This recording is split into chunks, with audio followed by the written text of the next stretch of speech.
মায়ের শরীরে। এরপরে সন্তান যখন ভূমিষ্ঠ হয় সেটাকে বলা হয় জন্ম নিলাম, সন্তান ভূমিষ্ঠ হওয়ার পরে। এর আগে কতগুলো জন্ম পার হয়ে এলাম, এরপরে জ্ঞান বুদ্ধি হওয়ার পরে আরেকটা জন্ম হলো। এরপরে আমাদের যখন মৃত্যু হয় আত্মাটা এক জায়গায়, অনেকে বলে তারা হয়ে যায়। আত্মাটা এক জায়গায় আছে, দেহের মৃত্যু হয়েছে, আত্মার মৃত্যু হয় নাই। কিন্তু আত্মাটা এক জায়গায়, নক্ষত্র হোক বা না হোক, এক জায়গায় আছে। এরপরে কোরআন শরীফে বলা আছে সিংহায় দ্বিতীয়বার ফুৎকার দেওয়া হবে, তৎক্ষণাৎ তারা কবর থেকে স্বীয় রবের দিকে ছুটে যাবে। তারা বলবে, হায় আমাদের দুর্ভাগ্য, কে আমাদের কবর থেকে উঠালো? দয়াময় আল্লাহ তো এরই প্রতিশ্রুতি দিয়েছেন, রাসূলগণও সত্য বলেছেন। এই যে সিংহায় দ্বিতীয়বার ফুৎ দেওয়ার সাথে সাথে সবাই উঠে বেরিয়ে আসবে, দৌড়ে আসবে। এটা কি আরেক জন্ম হলো কিনা? কোরআন শরীফ থেকে আবার দেখুন, সেদিন যার পাল্লা ওজনে ভারী হবে সে তো সুখ শান্তিময় সন্তোষময় জীবনযাপন করবে, ওজনে হালকা হবে তার বাসস্থান হবে জানেন কি হাবিয়া কি? তা হলো প্রজ্বলিত অগ্নি। এই যে পাল্লার মধ্যে সুখ শান্তিময় এবং অগ্নিময় দুটোর সময় পার হবে, এটাও কিন্তু। এরপরে আসুন,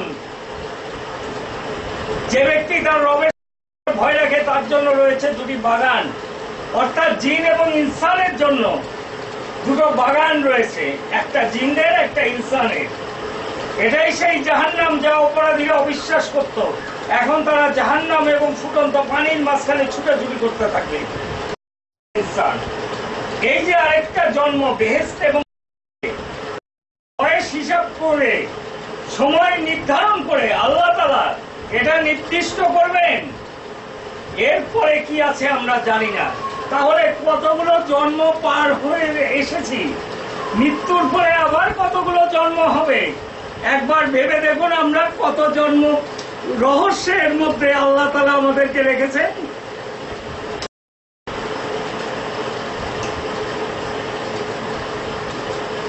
শরীফে আপনারা দেখলেন আল্লাহ তাআলা সব প্রাণী পানি দ্বারা করেছেন, এমনকি দুই পায়ে চলা, চার পায়ে চলা, বুকে হেঁটে চলা, প্রতিটা প্রাণী তিনি পানি দ্বারা করেছেন। এটার বিজ্ঞানসম্মত কিছু প্রমাণ আছে, যে বিবর্তনবাদের প্রমাণটা আমি এখানে আপনাদের সামনে তুলে ধরছি। দেখুন, সাগরের মধ্যে যে বিভিন্ন ধরনের গাছ এবং শ্যাওলা জন্মালয় প্রায় 20 কোটি বছরের ব্যবধানে এই গাছগুলো বিচ্ছিন্ন হয়ে স্বাধীনভাবে এই এক জায়গা থেকে ছিন্ন হয়ে ঘুরে বেড়াতে লাগলো। এইখান থেকে এই পর্যন্ত আসতে প্রায় 20 কোটি বছর লেগেছে। তারপরে এখান থেকে বিচ্ছিন্ন হওয়া এই গাছের অংশগুলো ভাসতে ভাসতে বিভিন্ন ধরনের চোখ, শ্বাস প্রশ্বাসের প্রণালী এবং ডানা এবং বিভিন্ন জিনিস সৃষ্টি হতে লাগলো। এখান থেকে এই পর্যায়ে আসতে লেগেছে 30 কোটি বছর। 30 কোটি বছরের ব্যবধানে এগুলো এক একটা আকৃতি লাভ করলো।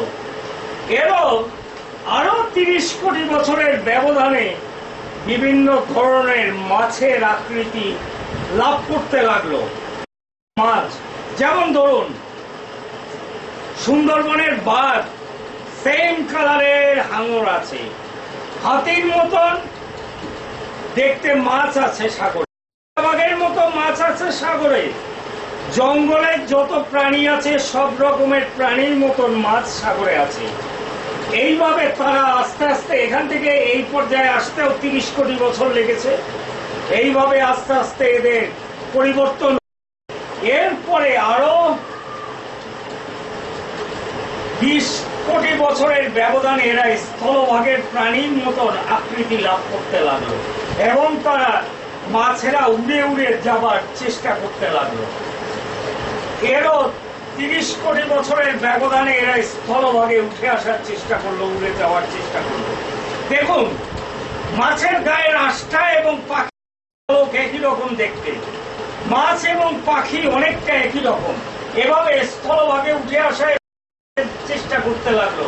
এভাবে 30 কোটি বছরের ব্যবধানে এই বিবর্তন আসতে লাগলো। আরো 30 কোটি বছরের ব্যবধানে দেখুন তাদের এই ফুলকা গুলো পায়ে পরিণত হলো। 30 কোটি বছরের ব্যবধানে স্থলভাগের উপযোগী তারা হতে লাগলো আস্তে আস্তে। 30 কোটি বছরের ব্যবধানে এভাবে হলো। তারও 25 কোটি বছরের ব্যবধানে ডাইনোসর আস্তে আস্তে পাখির মতো উঠল এবং ডাইনোসর হলো। আপনারা দেখবেন তিমি মাছ এবং আগের দিনের ডাইনোসরের মধ্যে অনেকখানি মিল আছে দুটো কঙ্কালে। এবং তিমি মাছকে বলা হয় একসময় স্থলভাগে তারা ঘুরে বেড়াতো। সেই জিনিসগুলো এরপরে এইরকম একটি সময়ে আপনাদের মনে রাখতে হবে, আজ থেকে 30 কোটি বছর আগে এরকম সময় ছিল যখন একটা ফড়িং ছিল একটা বাজ পাখির সমান বড়, একটা তেলেপোকা ছিল একটা কুকুরের সমান বড়। আর সেই সময় একটা আফ্রিকান হাতির সমান ছিল একটা বানর, আফ্রিকান হাতির সমান বিশাল ছিল, আজ থেকে 30 কোটি বছর আগে। তারপরে এই বর্তমানে আসতে প্রায় 20 কোটি বছর পার হয়েছে।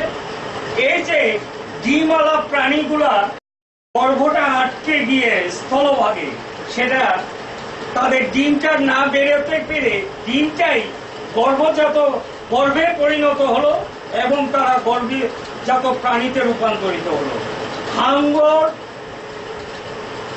ডিমও পারে, বাচ্চা প্রসবও করে। তিমি মাছ বাচ্চা প্রসব করে। এরকম বহু সাপ আছে করে, ডিম পারে না। সেরকম ভাবে স্তন্যপায়ী প্রাণীর জন্ম এভাবে হলো। উট, ক্যাঙ্গারু, গন্ডার এগুলোর সাথে আপনারা দেখবেন আগের দিনের ডাইনোসরের একটা মিল আছে। এমনকি মুরগির সাথেও ডাইনোসরের মিল আছে। পৃথিবী থেকে আল্লাহ তাআলা বিবর্তন কোনো কিছু বিলুপ্ত করেন নাই। আমাদেরকে জানতে হবে আল্লাহ তাআলা জিন জাতিকে সৃষ্টি করেছেন খাঁটি অগ্নিশিখা থেকে। এখানে দেখুন পৃথিবীর সৃষ্টির শুরুতে ছিল একটা অগ্নিকুণ্ড পৃথিবীটা। তারপরে oxygen and carbon dioxide, carbon dioxide gas, ভারী গ্যাস পৃথিবীর কেন্দ্রস্থলে জমা হলো। বাইরে থেকে উল্কাপাতের দ্বারা পৃথিবীতে পরিবর্তন আসতে লাগলো। কার্বন ডাইঅক্সাইড গ্যাসটা, যে লৌহ আছে লৌহটা কিন্তু কার্বন ডাইঅক্সাইড গ্যাস। এখানে চুম্বক লাইনের সৃষ্টি হলো পৃথিবী, চুম্বক লাইন সৃষ্টি হলো কার্বন ডাইঅক্সাইড গ্যাসের দ্বারা। এই অগ্নিকুণ্ড তখনও জ্বলছে। অতঃপর আবার এই উল্কাপাতের দ্বারা হাইড্রোজেনের অগ্নিকুণ্ড হয়। সেই কার্বন ডাইঅক্সাইড গ্যাস নিচে চুম্বক লাইন করলো। এই উল্কাপাতের দ্বারা হাইড্রোজেন এবং অক্সিজেন মিলে কিন্তু পানি সৃষ্টি হয়। নিচে কিছুটা পানির জন্ম নিল এবং পরপর উল্কাপাতের দ্বারা পুরো গ্যাসটাই, জ্বলন্ত গ্যাসটা পানিতে পরিণত হয়ে গেল। পৃথিবী যখন প্রথম জ্বলন্ত অবস্থায় ছিল, সেই জ্বলন্ত অগ্নি থেকে আল্লাহ তাআলা জিন জাতিকে সৃষ্টি করলেন। অগ্নি থেকে জিন জাতিকে করলেন। তারপর আস্তে আস্তে যখন পানিতে ভরে উঠল পৃথিবী, এভাবে গ্যাস আস্তে আস্তে অক্সিজেন মিশ্রণে পানি হলো, সেটাকে উল্কাপাতের দ্বারা পুরো পৃথিবী ভরে গেল পানিতে। জিনরা আগুনের তৈরি, তারা ভেসে বেড়াতে পারত। 5 লক্ষ থেকে 10 লক্ষ বছর তাদের আয়ু ছিল, তাই হয়েছিল।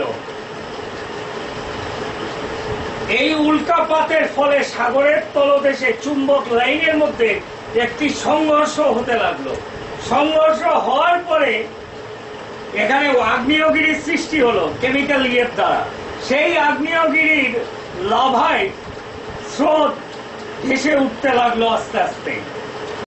সাগরের তলদেশে প্রচুর পরিমাণে আগ্নেয়গিরি রয়েছে এবং অনেক আগ্নেয়গিরি শত বছর ধরে অবিরাম অগ্নুৎপাত করছে সাগরের মধ্যে। এইভাবে স্থলভাগ সৃষ্টি হলো। বলা হয়েছে স্থলভাগকে প্রথমে টলমল করছে, ওর মধ্যে পাহাড় দিয়ে দিলাম যাতে এটা না টলে যায়। এইভাবে লাভা স্রোতের মধ্যে পৃথিবীটা স্থলভাগ টলছিল, তখনই আল্লাহ তাআলা এখানে সৃষ্টি করে দিলেন। আমি বৃষ্টির দ্বারা পৃথিবীকে শস্য শ্যামল জীবন্ত করেছি।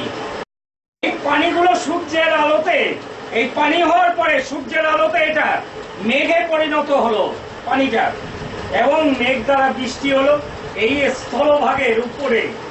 এইভাবে শস্য শ্যামল হতে লাগলো, এবং এই সাগরকে হিসাব মতো চালানোর জন্য শৈবাল সাগর হলো। এই বৃষ্টির পানিতে সাগরের মধ্যে শৈবাল সাগর সৃষ্টি হলো। এইভাবে বর্তমান পৃথিবীটার স্থলভাগ আল্লাহ তাআলা সৃষ্টি করলেন। পরপর আল্লাহ তাআলা কোন কেরামতি দ্বারা গড়েছেন দেখুন। যে কয়টা কেমিক্যাল দ্বারা সাগর তৈরি, ঠিক সে কয়টা কেমিক্যাল দ্বারা মানুষ তৈরি। রাসায়নিক পদার্থ ঠিক যে কয়টা দ্বারা সাগর বানানো, সে কয়টা দ্বারাই মানুষ বানানো। আবার দেখুন,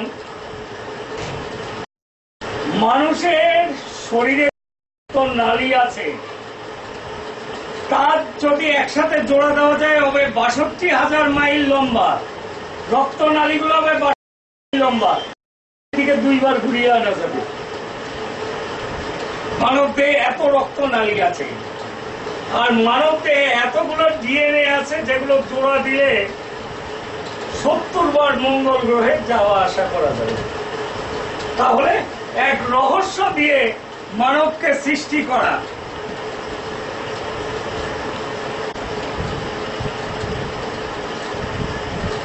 আমাদের রিজিক দাতা আল্লাহ তাআলা। এই যে দেখছেন পৃথিবীটা আপনাদেরকে কিছু আমি ধারণা দিচ্ছি। দেখুন, আমাদের যে পৃথিবীতে শস্য শ্যামল কিভাবে হলো, পৃথিবী জীবজন্তু কিভাবে এলো, এই যে মেঘের উপরে দূর নক্ষত্রের আলো পড়ে জীবাশ্ম তৈরি হয়, যার ফলে এই বৃষ্টির পানি শস্য শ্যামল হয়। আল্লাহ রিজিক পাঠাচ্ছেন কিভাবে, কোন রহস্য দিয়ে। তারপর দেখুন, আমাদের ব্যবহৃত ইউরেনিয়াম, হীরা, লোহা, সোনা, দস্তা, পিতল, রূপা, প্লাটিনাম, তামা, দূর নক্ষত্র লোকে জন্ম। এই যে উল্কা মহাকাশ জিনিস, অনেকে বলে ধূমকেতুর টুকরা, কিন্তু ধূমকেতুর টুকরা কিনা সেই বিতর্কে আমি যাব না। তবে ওই যে পৃথিবীতে উজ্জ্বল আলোক খণ্ড এসে পড়েছে জ্বলতে জ্বলতে, সেগুলোকেই উল্কা বলা হয়। এগুলো শরীরে করে পৃথিবীর মধ্যে এসে পড়ছে। এই যে খনিজ পদার্থ সবগুলো এইভাবে উল্কার পিঠে চড়ে পৃথিবীতে এসে পড়ছে, তারপর তলদেশে যাচ্ছে। এরা বংশ বৃদ্ধি করছে, আমাদের জন্য কাজ করছে। অর্থাৎ হীরা শুধু ব্যবহারের জিনিস না, অনেক গবেষণায় কাজে লাগে। প্লাটিনাম, এগুলো জরুরি কাজে লাগে। ইউরেনিয়াম লাগে, লোহায়, তামার, দস্তা, সবগুলোই এখানে কার্যকরী হয়। আল্লাহ তাআলা মহাকাশ থেকে এগুলো পৃথিবীতে পাঠাচ্ছেন। এখন আপনারা দেখুন, পৃথিবী সম্বন্ধে প্রতি বাতাসের ওজন ২.৫ কোটি টন, প্রতি ১ বর্গ মাইলে ২.৫ কোটি টন বাতাসের ওজন আমাদের শরীরের উপর পড়ে। অথচ আমরা আশ্চর্যজনক ভাবে সেটাকে ধরে রাখি। খানিকক্ষণ আগে বলেছিলাম না, কেন পানিটা নিচে পড়ে যায় না, কেন এই জায়গায় আটকানো? কারণ এই যে ২.৫ কোটি টন বাতাসের চাপে এই পানিটাকে আটকে রেখেছে, পড়ে যাচ্ছে না। এরপর মহাজাগতিক ধূলিকণায় পৃথিবীর ওজন বছরে ১০০ টন করে বাড়ছে। মহাজাগতিক ধূলিকণার সাথে আসছে।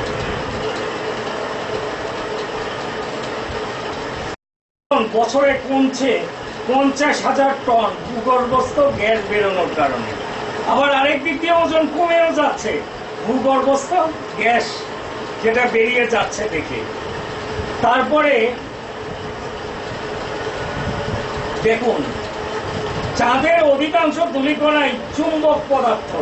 কেউ আপনাকে জড়ায় ধরলে যে চাপ হবে পূর্ণিমার চাঁদের আলোর চাপ, তার চেয়ে কয়েক গুণ বেশি।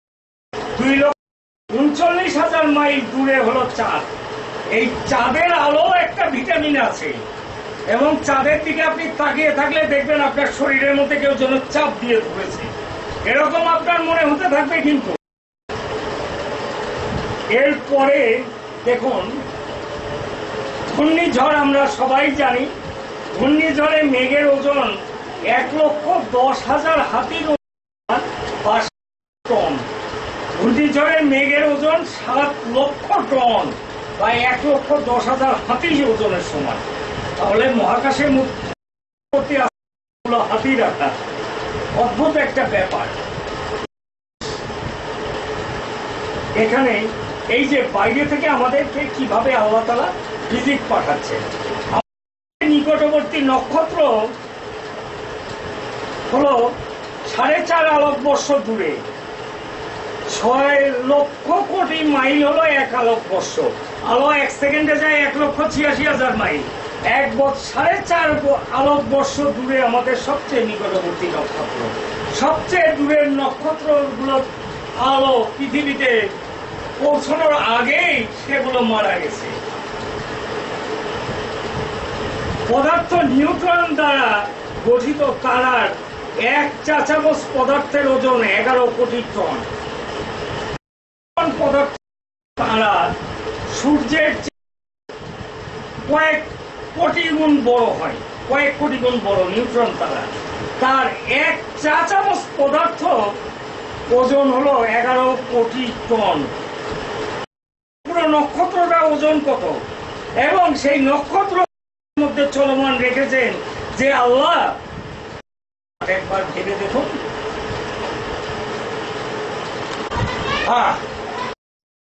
যে দ্বারা সাগর তৈরি, ঠিক সে কেমিক্যাল দ্বারা মানুষ তৈরি, সে কয়টা কেমিক্যালের।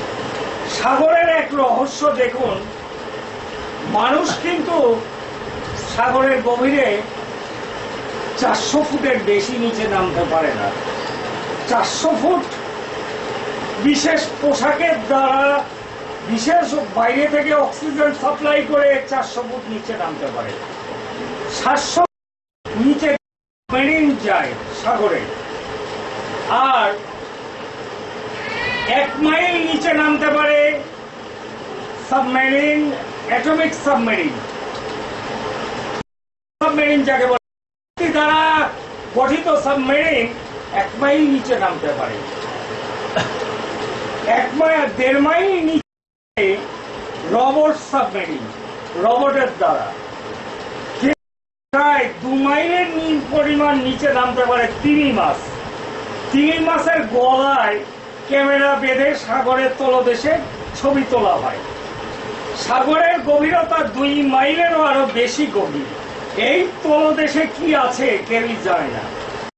থাকে পাতনাওয়ালা ঘোড়া আছে, মানুষের মতন দেখতে মাছ আছে, তবে মানুষের পার মতো মাছ আছে, ড্রাগন আছে, এটাও সত্য। এই অদ্ভুত ধরনের প্রাণী আছে, তাও সত্য। এই প্রাণীগুলো সাগরের উপরে উঠে আসে এবং শ্বাস নিয়ে আবার তলায় চলে যায়। যারা জাহাজে তারা দেখতে পায় সাগরের তলদেশ থেকে অক্সিজেন বেরোচ্ছে এবং সেটাই উপরে উঠছে। এবং সাগরের 4 ভাগের 3 ভাগ জুড়ে আছে শৈবাল সাগর। জাহাজ বা বিমান গেলেই তলায় চলে যাবে, কোনো স্রোত নাই। সেই শৈবালের নিচেটা কিন্তু সাগর থেকে ঠিক শাপলার মতো উঠে এভাবে আছে। এই সাগরের মঙ্গল গ্রহ সম্বন্ধে আমরা যা জানি তার চেয়ে কম জানি সাগরের তলদেশ সম্বন্ধে। এই তলদেশে এক রহস্য, অথচ আমাদের মধ্যেই এক সাগর রয়েছে কিন্তু লুকানো। কিভাবে জানেন? আমাদের দেহে যতগুলো ভাইরাস আছে, জীবাণু আছে, ঠিক সেরকম মাছ সাগরে কিন্তু আছে। হ্যাঁ, আল্লাহ তাআলা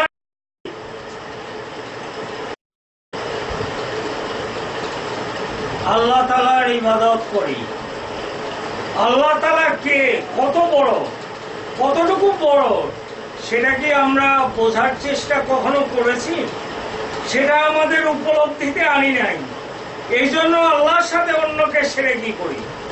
আপনাদেরকে দেখাচ্ছি আল্লাহ তাআলা কতটুকু বড় এবং মহান, সেটা বুঝাবার এই চেষ্টাটা আমার। এই যে দেখছেন, এই পৃথিবীর মধ্যে বাংলাদেশটা কতটুকু, এবং এই বাংলাদেশের মধ্যে আপনার আমার অস্তিত্ব, একজন মানুষ কতটুকু, একজন মানুষ কতটুকু এই বাংলাদেশের মধ্যে। এই পৃথিবীর চারপাশে বায়ুমণ্ডল, এই যে বায়ুমণ্ডলের স্তর, এর চারপাশে আছে স্যাটেলাইট গুলো। এর এপারে যেতে পারছে না স্যাটেলাইট, এটা চন্দ্র। এর মধ্যে যে বাংলাদেশে আপনি কতটুকু, পৃথিবীটা আপনার। এবার দেখুন খেয়াল করে,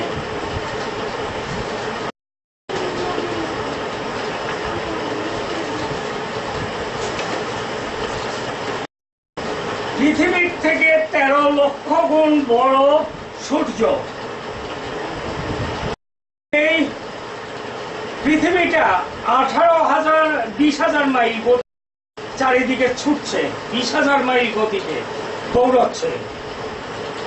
পৃথিবীর বয়স 45 কোটি বছর আছে। এখন এটা দেখানোর উদ্দেশ্য হলো, আমাদের শুক্র, পৃথিবী, মঙ্গল, বৃহস্পতি, শনি, ইউরেনাস, নেপচুন, প্লুটো, এগুলোকে নিয়ে এই যে সৌরজগৎটা, বিশাল এই সৌরজগতে পৃথিবীটা অতি ক্ষুদ্র একটা গ্রহ মাত্র। পৃথিবীর চেয়ে 13 লক্ষ গুণ বড় হলো সূর্য। বিশাল বিশাল এক একটা ধূমকেতু, কোন লেজ 100-150 কোটি মাইল লম্বা হয়। মধ্যে আমরা কতটুকু, সৌরজগতের মধ্যে পৃথিবীটা কতটুকু, এটা একবার ভাবার জন্য। তারপরে দেখুন আমার সৌরজগৎ,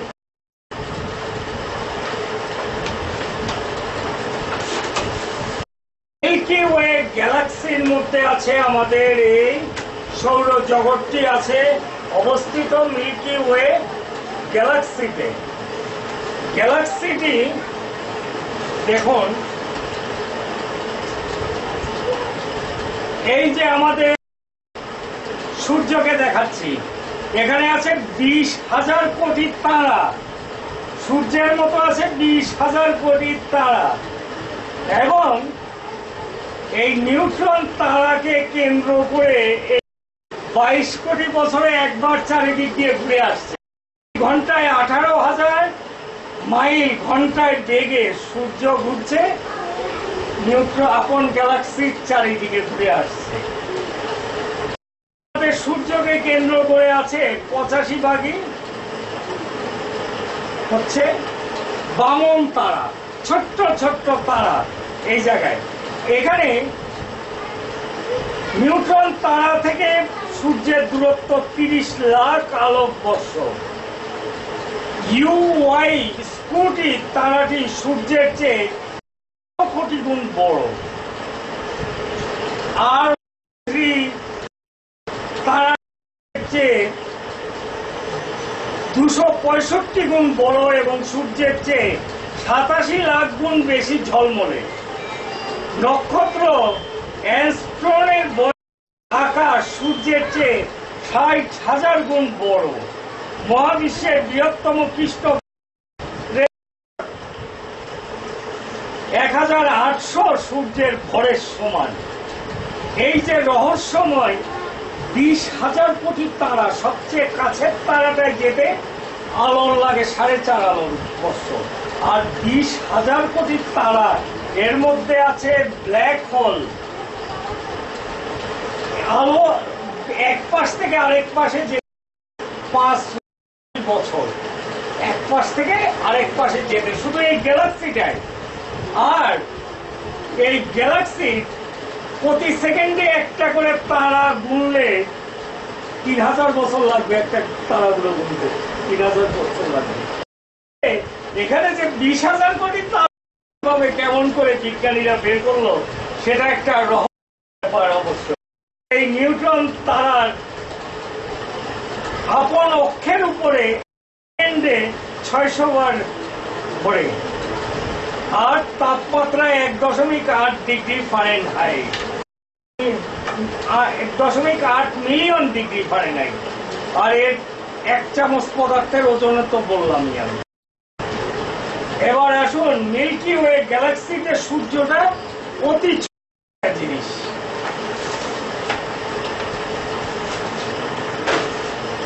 এবার আসুন আমাদের মিল্কি ওয়ে গ্যালাক্সি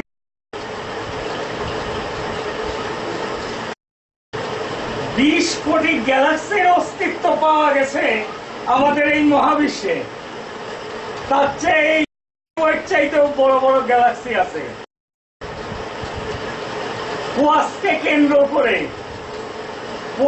কেন্দ্র করে এই মিল্কি ওয়ে গ্যালাক্সি সবগুলো ঘুরছে, নক্ষত্রগুলো চলছে, এটা কোরআনে বলা আছে, নক্ষত্রগুলো চলছে। তাহলে সব এক জায়গায় আছে 20,000 কোটি তারা, 20 কোটি যে গ্যালাক্সি, এটার ইয়েটা ভাবুন তো কি হবে, কত বিশাল হবে। কুয়াশার উজ্জ্বলতা 10,000 কোটি সূর্যের চাইতেও বেশি, 10,000 কোটি সূর্যের চাইতে পড়ছে। কুয়াশার 10 লক্ষ সূর্যের সমান। মহাবিশ্বের এই যে মহাবিশ্বের 70% এক অদৃশ্য শক্তি দ্বারা গঠিত। 70%, যেটা সম্বন্ধে আমরা কিছুই জানি না। মহাবিশ্বের 90% আছে কৃষ্ণ গহ্বর, যেটা সম্বন্ধে বলতে পারি না। এক মহাবিশ্বকে এক রহস্যের মধ্যে রাখা। এই আমাদের পৃথিবীতে দূর নক্ষত্র থেকে বহু আলো এসে পৌঁছ, নক্ষত্র আমরা দেখি, সেগুলো কয়েক কোটি বছর আগে মারা গেছে। সেই নক্ষত্রগুলো আমরা এখন দেখছি, অথচ সেগুলো কয়েক কোটি বছর আগে মারা গেছে। আসতে তারা মারা গেছে, এখন তারা মরার পরে আমরা সেগুলোর আলো দেখতে পাচ্ছি। তাইলে এই মহাবিশ্বটা কত বিশাল। সম্প্রতি বিজ্ঞানীরা জেনেছেন যে আমাদের এই মহাবিশ্ব আছে আরেকটি মহাবিশ্বের ক্ষুদ্র, আমি যেটা বলেছি আল্লাহর আরশের এক ক্ষুদ্র অংশ আমাদের এই মহাবিশ্ব। তাহলে মানুষ সন্ধান পেয়েছে আরো এক বড় মহাবিশ্বের ক্ষুদ্র ব্ল্যাক হোলের মধ্যে লুকিয়ে আছে। তাহলে এই যে আরেকটা মহাবিশ্ব হলো আল্লাহর আরশ। তাহলে এগুলো স্রষ্টা যিনি, তিনি কত বড়, আল্লাহ তাআলা কত বিশাল। একবার ভেবে দেখুন আল্লাহ তাআলা কত বড়। তার সাথে আমরা অন্যের তুলনা করি, যদি আমরা তার ইবাদত করতে দ্বিধাবোধ করি, কেমন করে হবে ব্যাপারটা। এখানে একটি রহস্য দেখুন, পৃথিবী ঘুরছে সূর্যের চারিদিকে, চাঁদ ঘুরছে পৃথিবীর চারিদিকে, চাঁদের চারিদিকে ঘুরছে শিলাখণ্ড, শিলাখণ্ডের চারপাশে ঘুরছে ছোট ছোট ব্যাকটেরিয়া। আবার পৃথিবী যখন সূর্যের চারিদিকে ঘুরছে, সূর্য ঘুরছে আপন গ্যালাক্সির চারিদিকে 18,000 মাইল গতিতে। তাহলে ধ্রুবতারা, সপ্তর্ষি মণ্ডল, অন্যান্য নক্ষত্রগুলো আমরা একই জায়গায় শত শত বছর ধরে একই জায়গায় স্থির দেখছি কিভাবে? এটা এক বিশাল রহস্যময় ব্যাপার। কিন্তু এই যে ছুটছে দুই গতির মধ্যে, কিভাবে এটা আমরা কেন আপনাদের সামনে আরেকটু তুলে ধরছি আমি।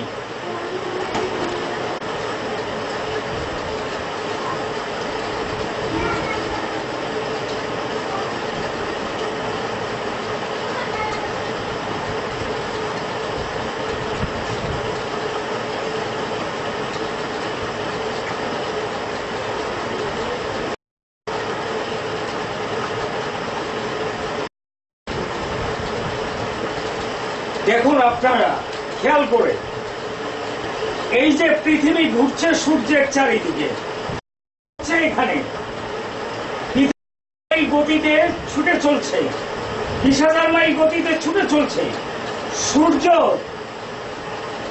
18,000 মাইল